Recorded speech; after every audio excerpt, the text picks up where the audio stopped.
अगर आप बिटसेट 2024 की प्रिपरेशन को लेकर सीरियस है तो आज का वीडियो जो है आपके लिए काफी ज्यादा बेनिफिशियल साबित हो सकता है, क्योंकि यहाँ पे हम जो है कंप्लीट रिसोर्सेज डिस्कस करने वाले हैं जो कि आपके बिटसेट प्रिपरेशन में काफी ज्यादा यहाँ पे हेल्प कर सकता है। तो किन चीजों का यहाँ पे ध्यान रखना रहता है, क्या ऐसे फैक्टर्स है जो कि आपके स्कोर को ड्रास्टिकली यहाँ पे इंप्रूव कर सकते हैं, हर एक चीज हम इस वीडियो में देखने वाले।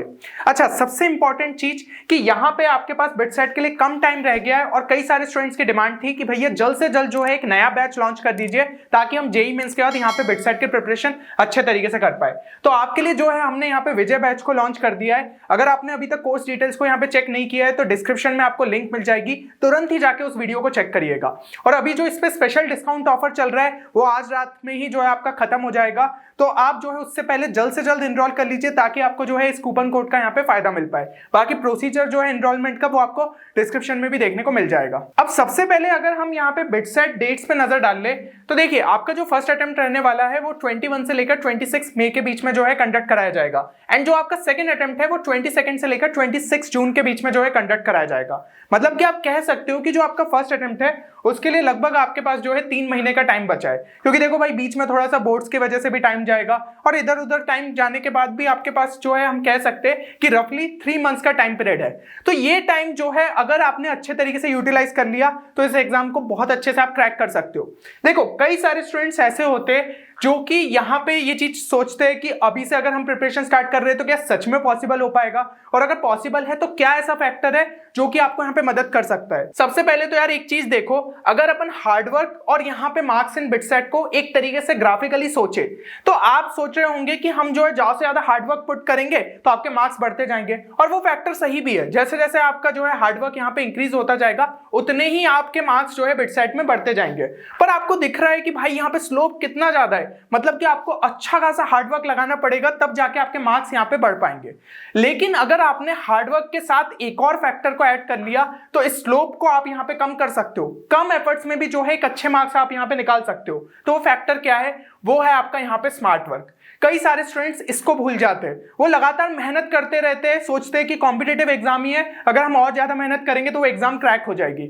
लेकिन एग्जाम को क्रैक करने से पहले उस एग्जाम को समझना पड़ता है। तो ये स्मार्ट वर्क की मदद से आप जो है यहाँ पे अपने एफर्ट्स बचा सकते हैं और आपके मार्क्स भी जो है अच्छे खासे यहाँ पे इंप्रूव हो सकते हैं। अब इस स्मार्ट वर्क के अंदर आपकी क्या क्या चीजें आ जाती है, तो देखो 3 चीजों का जो है आपको यहाँ पे ख्याल रखना है। सबसे इंपॉर्टेंट है भाई स्पीड पे जो है आपको हद से ज्यादा यहाँ पे वर्क करने की जरूरत है, क्योंकि अभी हम क्या है जेईई मेंस के फेस में रहते हैं। हमें ये टारगेट रहता है कि भाई 75 क्वेश्चंस करने 180 मिनट्स में, लेकिन अब वो टारगेट बढ़ जाता है 130 क्वेश्चंस करने 180 मिनट्स में। तो यहाँ पे आपको स्पीड पे जो है अच्छा खासा वर्क करने की जरूरत है। सेकंड चीज है कि अब जो है रेलिवेंट सोर्सेज से आपको प्रैक्टिस करना शुरू कर देना चाहिए, क्योंकि देखो भाई जेईई मेंस का लेवल और बिटसेट का लेवल यहाँ पे डिफरेंट रहता है। तो जितना ज्यादा बिटसेट ओरिएंटेड प्रैक्टिस करोगे उतना ज्यादा आपको एग्जाम में फायदा होगा। तीसरी चीज कि ऐसे फैक्टर्स पे खास फोकस रखना है जो कि बिटसेट को जेईई से यहाँ पे डिफरेंट बनाते हैं। अब आपको लग रहा होगा सिलेबस लगभग कॉमन सा है, तो ऐसे क्या फैक्टर्स है, तो ये फैक्टर्स को जो है आपको सही में कंसिडरेशन में लेना पड़ेगा अगर आप अपने मार्क्स को जो है बूस्ट करना चाहते हैं। तो लेटर स्लाइड्स में जो है हमने इस सब चीजों को यहाँ पे डिस्कस किया है।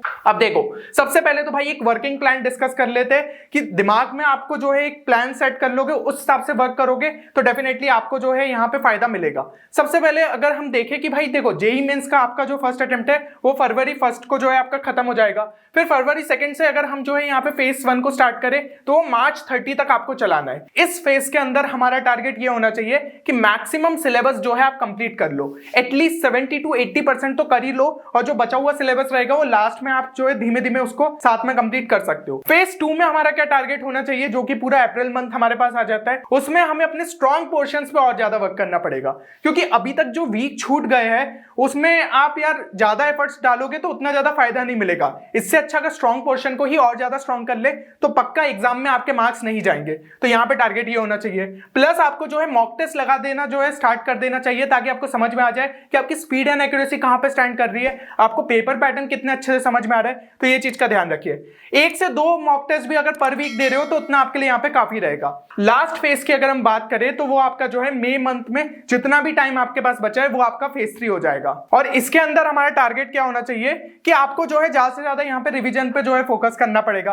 प्लस जो है आप यहाँ पे और मॉक टेस्ट अब देना स्टार्ट कर दो, मतलब फ्रीक्वेंसी जो है और ज्यादा बढ़ा दीजिएगा, क्योंकि भाई लास्ट में अगर जितने ज्यादा मॉक टेस्ट दोगे उतना ही ज्यादा आपको यहाँ पे बिटसेट के एग्जाम में फायदा होगा। अब यहाँ पे वर्किंग प्लान तो अपन ने तैयार कर लिया है, तो अब किन किन फैक्टर्स का यहाँ पे ध्यान रखना है। सबसे फर्स्ट एंड इंपॉर्टेंट फैक्टर आपका हो जाता है कॉन्सेप्ट्स को और अच्छे से यहाँ पे बिल्ड करना होगा। देखो यहाँ पे एक चीज समझो कि भाई जो डिफिकल्टी है आपके बिटसेट की वो जेईई मेन से आपको कम ही देखने को मिलेगी। तो हमें जो है अगर हम ज्यादा टॉपिक के डेप्थ में नहीं जाए, हमें उसका जो है एक ओवरव्यू मिल जाए, हमें समझ में आ जाए कि फॉर्मूलाज का एप्लीकेशन किस तरीके से होता है, थोड़े सॉल्व्ड एग्जांपल्स अच्छे से देख लिए, तो कहीं ना कहीं हम जो है उस टॉपिक को यहाँ पे बिटसेट लेवल तक तैयार कर लेंगे। और दूसरी चीज ये है कि भाई ज्यादा नंबर ऑफ क्वेश्चन आपके यहाँ पे बिटसेट में देखने को मिलते हैं, तो एग्जामिनर क्या ट्राई करता है कि सारे ही चैप्टर्स को लगभग जो है इंक्लूड कर ले। जेईई मेंस में कभी कभी होता है ना कि आपके जो है एक चैप्टर से और ज्यादा यहाँ पे वेटेज डाल दिया या फिर क्वेश्चंस कम है तो कोई ना कोई चैप्टर्स आपके हट जाते हैं, पर बिटसेट में उनका टारगेट ये रहता है कि ज्यादा से ज्यादा चैप्टर को इंक्लूड कर ले।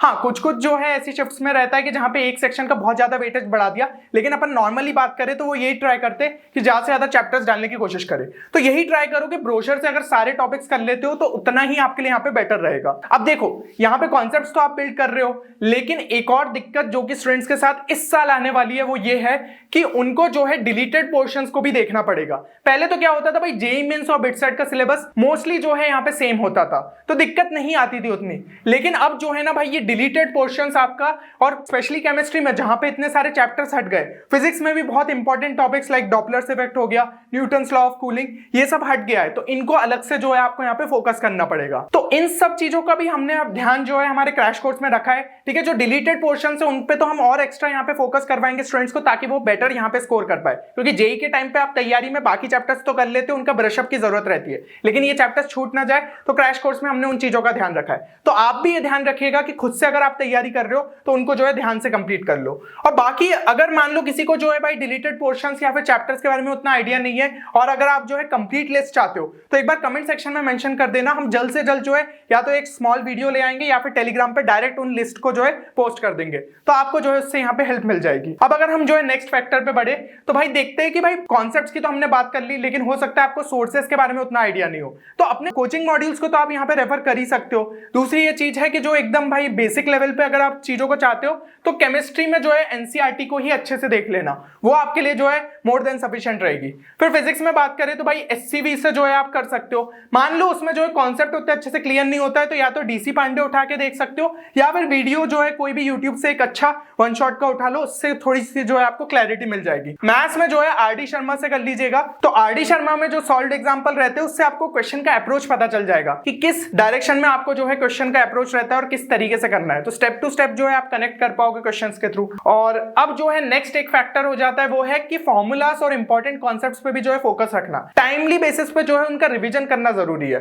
तो एक जो है ना भाई शॉर्ट नोट्स के लिए अलग से कॉपी मेंटेन करना, जिसमें जितने इंपॉर्टेंट कॉन्सेप्ट्स है, जितने इंपॉर्टेंट स्ट्रक्चर्स है, जितनी इंपॉर्टेंट टेबल्स है, सब चीजें जो है आपकी ये शॉर्ट नोट्स में आ रही है, लास्ट टाइम पे रिवीजन में बहुत ज्यादा हेल्प करेगी। आप क्या कर सकते हो भाई, वही शॉर्ट नोट से जो है पहले रिवीजन किया, फिर मॉक टेस्ट दिया, जो भी गलतियां हो रही है उनको एनालिसिस किया, उसको भी जो है शॉर्ट नोट्स में लिखते गए ताकि आखिरी में फिर से देख लो, फिर जो है शॉर्ट नोट्स को पढ़ के अगला मॉक टेस्ट दिया और इस तरीके से रिवीजन किया, क्योंकि आखिरी में भाई बुक में एकदम डिटेल तरीके से नहीं देख सकते हो, टाइम बहुत कम रहता है, तो ये शॉर्ट नोट्स जो है अभी से ही मेंटेन करना स्टार्ट कर देना। ठीक है, और देखिए बाकी जो है रिवाइज करिएगा उसको टाइमली बेसिस पे, तो वो तो मैंने आपको यहाँ पे समझा ही दिया है। अब जो है नेक्स्ट फैक्टर पे अगर हम मूव करें तो एक सबसे बड़ी चीज कि भाई आपको यहाँ पे बिटसेट एग्जाम में स्पीड ही बचा सकती है। जेईई में ना यार स्पीड से ज्यादा ये जरूरी रहता है कि क्वेश्चन आप सही करके आओ। कम क्वेश्चन भी अटेम्प्ट कर देते हो, लेट्स से 75 में से कोई स्टूडेंट यहाँ पे 50 क्वेश्चंस कर रहा है, ठीक है, और मान लो कि भाई उसके 4-5 यहाँ पे गलत भी हो गए, तो 45 जो है मान लो उसके यहाँ पे सही है, इंटू 4 ये कितना हो गया 180, ठीक है, और ये जो है 5 यहाँ पे गलत हो गए, तो आपका यहाँ पे जो है स्कोर कितना आ गया 175 पे एक अच्छे परसेंटाइल बन सकते हैं, गिवन दैट कि आपकी जो शिफ्ट है वो मॉडरेट के आसपास है ना। तो यहाँ पे जो है बहुत ज्यादा क्वेश्चंस की आपकी जरूरत नहीं है, आप देख पा रहे हो कि भाई यहाँ पे जो है 2/3 क्वेश्चन से ही आपका काम बन जाता, बट बिटसेट में वो क्वेश्चंस कम होते, आपको और ट्राई करना है कि मैक्सिमम क्वेश्चंस अटेम्प्ट कर पाओ, तो इसी के लिए जो है आपको स्पीड ज्यादा से ज्यादा यहाँ पे इंप्रूव करनी पड़ेगी। तो देखो सबसे पहली चीज जो है कुछ टेक्निक्स मैं आपको बताना चाहूंगा जो कि आपको यहाँ पे अपनी स्पीड इंप्रूव करने में हेल्प कर सकती है। सबसे पहले भाई स्पीड रीडिंग, जितना ज्यादा स्पीड रीडिंग इंप्रूव कर सकते हो उतना बेटर रहेगा। कैसे जो है स्पीड रीडिंग करते, आप जब क्वेश्चंस पढ़ते हो ना तो ट्राई ये करा करो कि उसकी इंफॉर्मेशन को जल्द से जल्द जो है आप ग्रैब करो, आपको समझ में आ जाए कि कौन से चैप्टर का है, कौन से टॉपिक का है। तो जब मॉक टेस्ट हम ज्यादा देते हैं ना, ये चीज हमारे लिए जो है और अच्छे से क्लियर हो जाती है। और बाकी क्या करो भाई, क्वेश्चन की जो इन्फॉर्मेशन है जब रफ शीट पे नोट करते हो तो छोटी छोटी इन्फॉर्मेशन लिखते जाओ फटाफट, ताकि दूसरी बार उस क्वेश्चन को यहाँ पे देखना नहीं पड़े। तो ये बहुत ही छोटी चीजें जो कि स्टूडेंट्स भूल जाते हैं, प्रैक्टिस से आप इनको जो है ज्यादा से ज्यादा इंप्रूव कर सकते हो।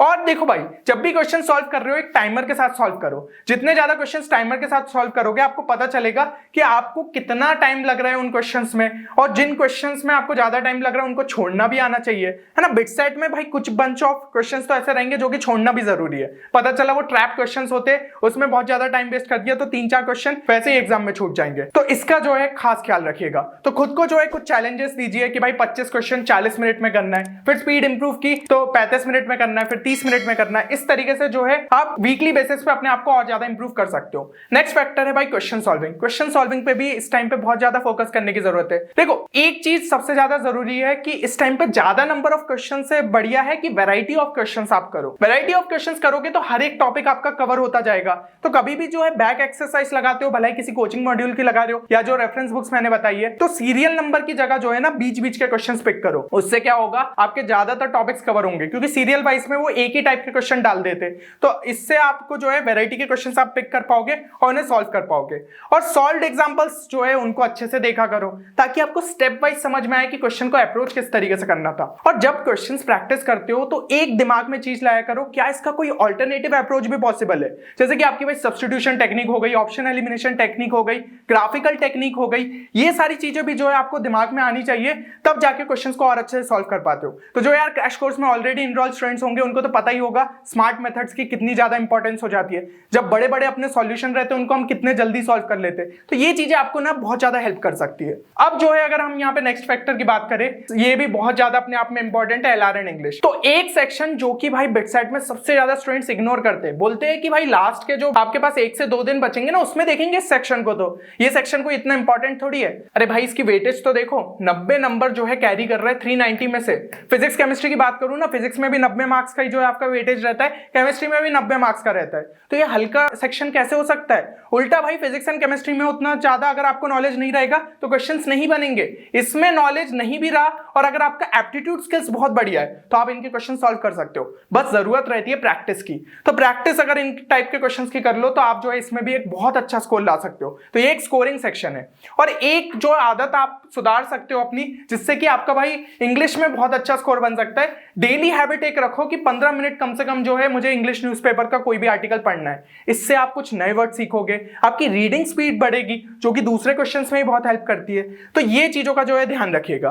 और एलआर के क्वेश्चंस जो है ना, आप एनटीएससी के पीवाईक्यूज उठा लीजिएगा, उससे प्रैक्टिस कर सकते हो, या फिर जो ब्रोशर में टॉपिक्स दिए उनको ऑनलाइन सर्च कर सकते हो। बाकी एलआर एंड इंग्लिश से रिलेटेड हमारा एक स्पेसिफिक कोर्स भी आपको वेबसाइट पर मिल जाएगा। तो अगर आपको जरूरत लगती है कि एक ही जगह सारे सोर्सेस मिल जाए तो आप उसको भी जो है वहां पे जाके जरूर से चेक कर सकते हैं। डिस्क्रिप्शन में जो है आपको और भी इंफॉर्मेशन यहाँ पे मिल जाएगी। अब अगर हम जो है यहाँ पे नेक्स्ट फैक्टर को देखें तो देखिए भाई, नेक्स्ट फैक्टर है आपका mock test. Mock test bit set के लिए भी बहुत ज्यादा इंपॉर्टेंट है। देखो जेई में क्या रहता है कि इनकेस अगर कोई स्टूडेंट्स मॉक टेस्ट नहीं दे रहे तो उतना ज्यादा दिक्कत नहीं होगी, क्योंकि कहीं ना कहीं हम पीवाईक्यू सॉल्व करते हैं, हमें एक आइडिया रहता है। पर बिट सेट में पीवाईक्यूज जैसी चीज एग्जिस्ट ही नहीं करती है। तो मॉक टेस्ट से क्या रहता है, आपको स्पीड एंड एक्यूरेसी समझ में आती है। रेलेवेंट मॉक टेस्ट की अगर प्रैक्टिस करी ना तो आपको पता रहेगा कि उतने टाइम के अंदर आप उतने क्वेश्चन सॉल्व कर भी पा रहे हो या फिर नहीं कर पा रहे हो। तो उस हिसाब से आप जो है खुद में इंप्रूवमेंट दिखा सकते हो। तो एक बार बस आपका जब सिलेबस खत्म हो जाए तो रेगुलर बेसिस पे जो है आप मॉक टेस्ट अटेम्प्ट करना स्टार्ट कर देना। फ्रीक्वेंसी अपन ऑलरेडी डिस्कस कर चुके हैं, तो उसके हिसाब से जो है आप यहाँ पे मॉक टेस्ट देना स्टार्ट कर सकते हो। और बाकी सबसे ज्यादा इंपॉर्टेंट चीज ये है, मॉक टेस्ट तो आप दे रहे हो उसका एनालिसिस भी अच्छे तरीके से करो, नहीं तो फिर मॉक टेस्ट देने का कोई मतलब नहीं है। अगर आप जो है 10 मॉक टेस्ट भी दो और उनका अच्छे से एनालिसिस करो, हर मॉक टेस्ट में आप अपने स्कोर को इंप्रूव कर रहे हो, तभी फायदा दिखेगा। कोई स्टूडेंट हो गया भाई, उसने जो है यहाँ पे 30 मॉक टेस्ट लगा लिए मान लो, और पता चल रहा था स्कोर उसका जो है एक रेंज बाउंडेड मैनर में 200 से 220 के अंदर ही आ रहा है, क्या मतलब रह गया, एग्जाम में भी इसके आसपास ही स्कोर दिखने वाला है। तो भाई कम से कम उन 30 मॉक टेस्ट में हो सकता है किसी स्टूडेंट के, मान लो किसी स्टूडेंट ने सिर्फ 10 मॉक टेस्ट दिए थे और 150 से जो है उसने इंप्रूव करके 250 तक स्कोर पहुंचा दिया, असली मायनों में वो फायदेमंद साबित हुआ। ठीक है, जो मेन जो आपका टेस्ट रहेगा वहां पे आपका स्कोर इसके आसपास दिख सकता है। तो ये चीजों का जो है खास ख्याल रखिए कि एनालिसिस पार्ट जो है आप उसको अच्छे से कर रहे हो, सेल्फ एनालिसिस करिएगा। और बाकी मेरे हिसाब से सारे फैक्टर्स अपन ने यहाँ पे कंसीडर कर लिए, तो इन पे जो है खास फोकस रखिएगा। ये जो पूरा वीडियो है ना आपके लिए बहुत ज्यादा हेल्पफुल साबित होगा। हर एक पॉइंट को जो है पेज में एक बार अच्छे से नोट डाउन कर लीजिए, कमेंट सेक्शन में एक समरी भी जो है लिख सकते हो ताकि आपके लिए जो है बाद में याद रहे। ठीक है, तो ये चीज का ध्यान रखिएगा। और बाकी कमेंट सेक्शन में एक चीज जरूर मेंशन करिए कि क्या भाई सही में बिटसेट 2024 के लिए आप रेडी हो, और अगर रेडी हो तो #चैलेंज एक्सेप्टेड जरूर लिखिएगा। और देखो भाई, जेईई मेंस में जो भी हुआ भूल जाओ, अब खुद पे जो है इतना ज्यादा यहाँ पे स्ट्रेस लेने की जरूरत नहीं है। कभी कभी एग्जाम जो है बिगड़ जाती है, लेकिन जो आपके पास अवेलेबल ऑप्शन है उनमें अच्छा करने का ट्राई करो। ठीक है, तो सेकंड अटेम्प्ट पे भी फोकस कर सकते हो, बिटसेट पे भी फोकस कर सकते हो। ठीक है ना, तो जो जो ऑप्शंस अवेलेबल है उन पे जो है मेहनत करिए। चलिए, तो उम्मीद करता हूं कि इस वीडियो से आपको डेफिनेटली यहाँ पे फायदा होगा। मिलते हैं अगले वीडियो में, तब तक के लिए take care and good bye.